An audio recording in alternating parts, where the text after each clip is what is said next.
Ross! Did you go into work on your day off again? Man, you gotta be kidding me!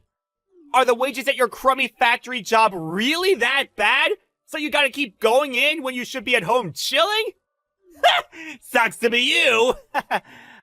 I, on the other hand, am a manager at a world-famous major company, respected and admired by all. I'm so grateful I went to college. Best decision of my life!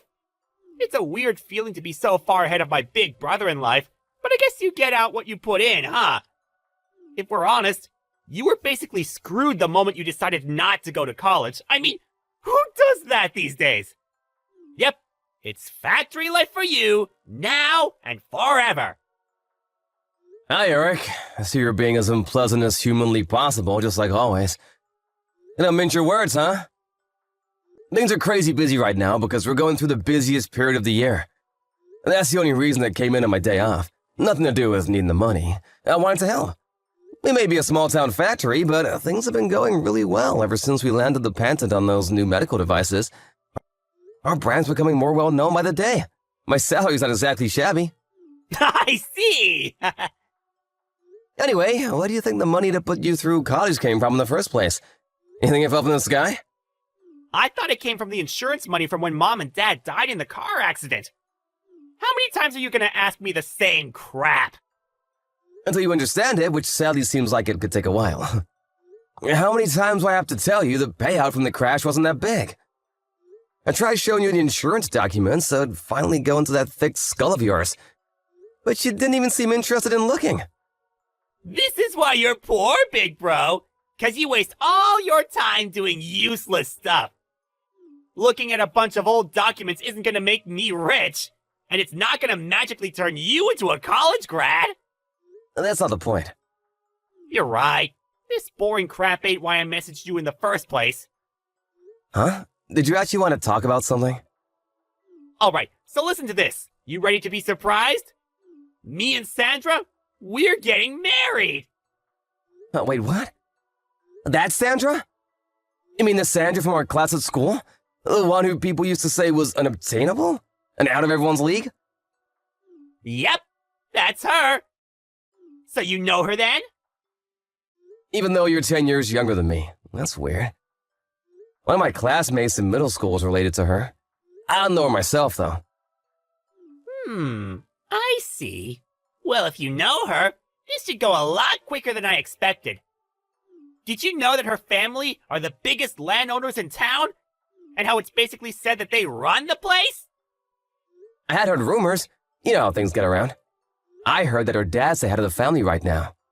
But his health isn't what it used to be, so either Sandra, or whoever Sandra marries, is set to inherit the position and take over as Don.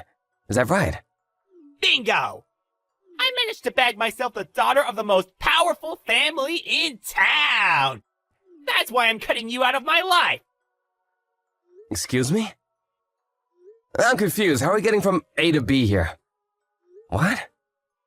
Think about it. Can you imagine how embarrassing it's gonna be for me to explain to my rich new family that my big brother doesn't even have a college degree? Embarrassing? Living in poverty and destitution with you was also a big factor in my decision. I've been desperate to get away from all this, and away from you, for a long time now. That's why, as soon as I landed my job, I moved out and got my own place, alone. I just had to get some distance between us before I cracked up. Living in poverty and destitution? Come on, Eric, that's not fair. Look, I know the period just after Mom and Dad died was rough, but things got better after that. I did my best to give you everything you needed. Nope! You're missing the point. I'm talking about way before that. Your life was an epic dud at the point you decided not to go to college. That's where me and you, we parted ways, even if we were still together physically. You know, the people you associate with in life are important. Right, bro? We influence each other.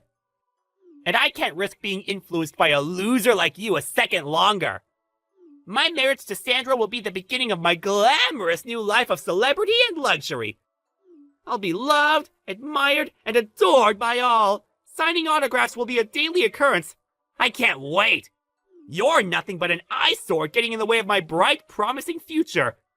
Your very existence is jeopardizing my shot at true happiness. I see. I did kind of get the feeling you were looking down on me for a while now, but I had no idea you hated me this much. Back when Mom and Dad died when you were 5, I did everything I possibly could to make sure you had everything you wanted. I wanted my little brother to be happy. I never asked for a foster dad. Especially not one without a college degree. This could have all been avoided if you just accepted Uncle Jim and his wife's offer to take me in. But you had to be stubborn and turn them down so you could play the hero, didn't you? This is all your fault! Huh? Uncle Jim? Are you still in contact with Uncle Jim? Why wouldn't I be? He's the only relative I have left. You make a big song and dance of being the one who got me through school and into college, but in reality, it was thanks to Dad's insurance money, wasn't it? And who told me all about that money? Uncle Jim. Huh? Is that why you believed everything he said and wouldn't even hear out what I had to say? I told you to stop speaking to him, Eric. All he's ever done is fill your head with convenient lies so he could manipulate you in his own ends when you grew up. How could you see what he's doing?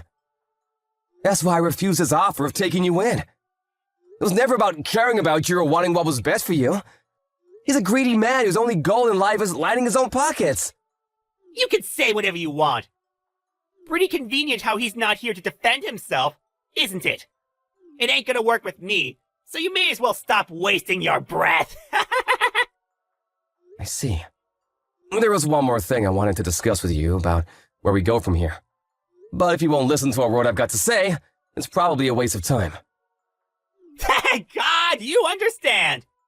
It's not just me who thinks so. Uncle Jim said that I'd be better off if I ignored 99.999% of what you said to me. 'Cause apparently you're a pathological liar!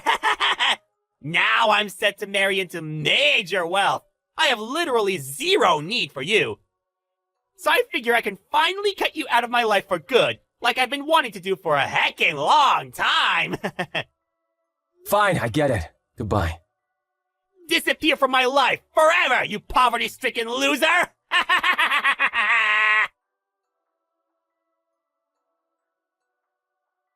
Hey, Ross, you got a minute?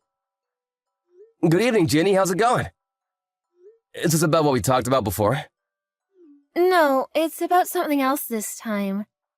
Have you heard about your little brother's engagement? Huh? Oh, that. Sadly, yes, he was bragging about it a few days ago. Oh yeah, I totally forgot. You and Sandra are related, aren't you? I remember hearing that. Yep, you heard right. We're second cousins. Look, Ross, there's something I think you should know about this engagement. What is it? I'm just gonna come straight out with it, no matter how weird it might sound. Your little brother Eric's involved in a plot with your Uncle Jim and his wife. Huh? I happened to see Eric drinking with his friends at a local bar. I think he's a regular there. I've seen him a few times before, too, if I'm not mistaken. Anyways, it seemed like he was celebrating something, and he got blind drunk. I don't make a habit of eavesdropping on people, but he was so loud I couldn't help it. He said some things. I want to tell you everything, but I'd rather do it in person. Can we schedule a meet sometime? You're free tomorrow afternoon? Yeah, it's my day off tomorrow. I'll leave the time and place to you. All right, thanks, Ross. I'll message you tonight with the details as soon as I've decided on somewhere. Got it. Thanks for taking the time to meet today, Ross. Not at all. I should be the one thanking you. I'm so sorry for all the trouble my brother and uncle have caused you. You haven't done anything wrong, Ross. You don't need to apologize to me. But as for the matter at hand, it seems like the Three Stooges are preparing to put their little plan into action soon. Right. I'm gonna stick to my guns and keep my distance from them, just like I declared back then. There's nothing to gain from associating with people like that. Good idea. And I couldn't agree more. They're toxic through and through. I think it's for the best. That means we're gonna be speeding up that thing we discussed earlier, okay? Okay, got it. I'll make my preparations for moving ASAP.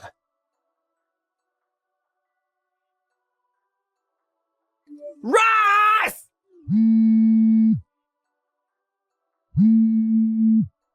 You know something about this, don't you? Answer me! What do you want, Eric? I'm pretty sure I remember you cutting me out of your life. Why are you messaging me? I don't give a crap about that! Don't dodge the question, you chump! My fiancé dumped me because of you! Huh? You mean marriage with Sandra's off the table now? That's what I said, isn't it? Ah! I know you know something about this! Come out with it now! What did you do?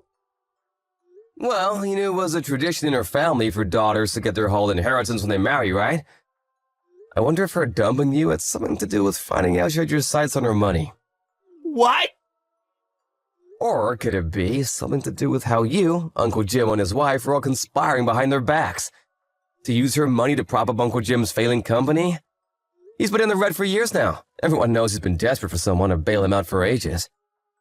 You realized from an early stage that if you could just worm your way into Sandra's family line of succession like the honorless slug you are, you'd have a shot at that money, right? Wait, how did you? They all seem pretty likely candidates as to why you're all alone. What do you think? What do I think? I think you're gonna pay for this, you big idiot! Ah! Anyway, Sandra was gonna be my wife! What the hell does what I was gonna do with her money have to do with anyone else? Nothing!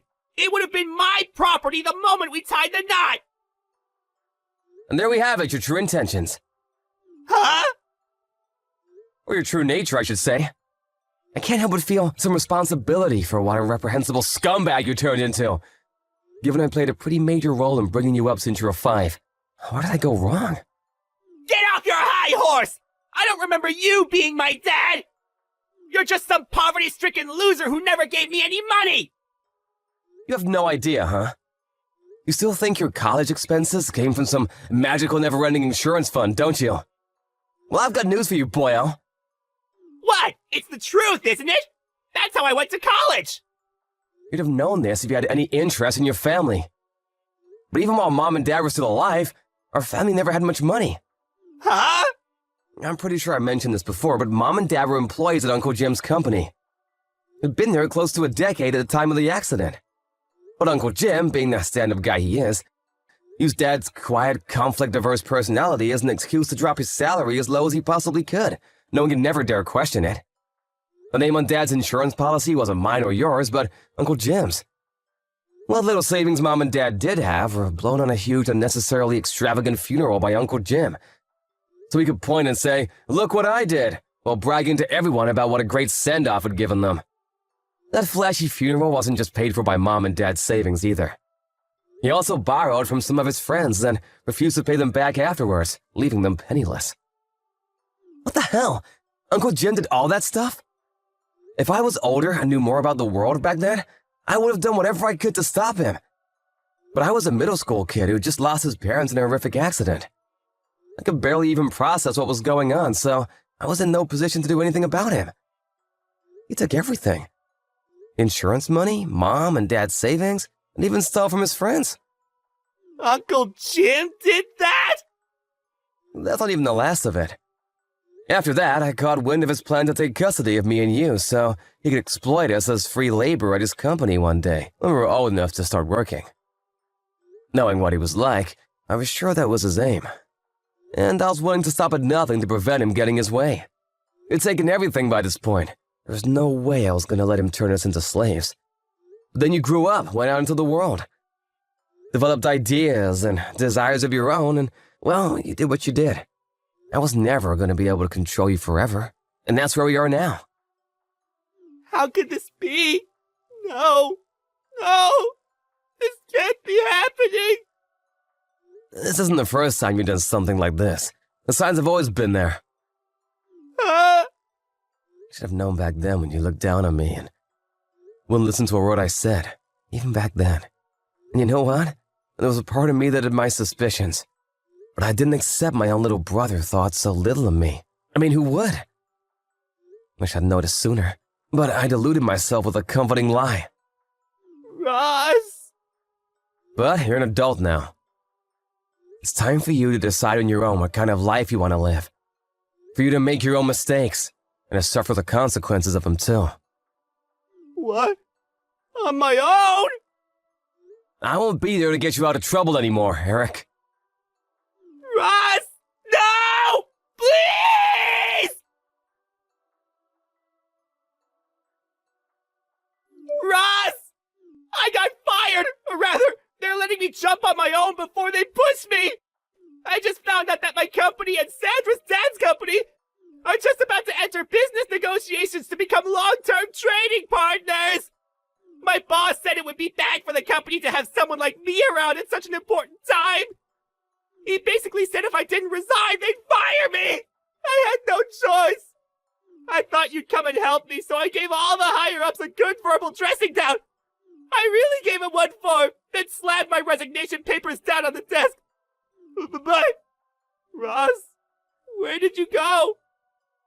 When I asked Mavis, the next-door neighbor, she said she saw you packing your things into a moving van over a week ago! She said you also resigned from the factory in town a few months ago! Like, what the hell? Is it true? You never told me that! Ross, please, I'm begging you!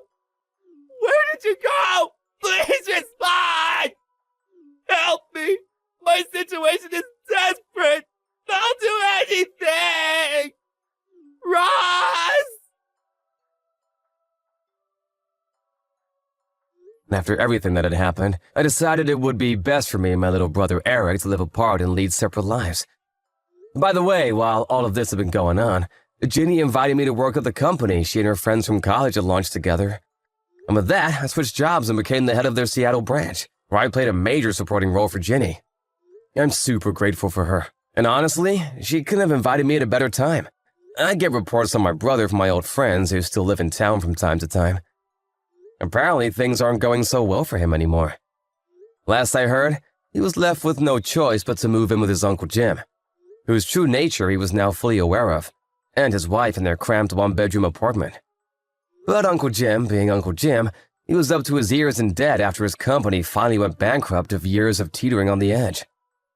As anyone could have predicted, my little brother Eric was forced to clean up the mess by taking on the debt repayments. How does he come up with the money, you ask? By working 4 jobs, wow! Not only that, but he also owes Sandra a hefty sum in compensation for the attempted inheritance fraud they tried to pull.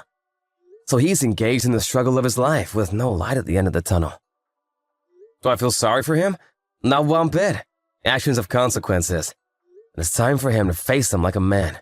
This is the life he chose. As for me, my efforts to forge out a new life for myself are well underway. And I plan to apply forethought and moderation in all things. I'll never be an Eric. And you shouldn't either.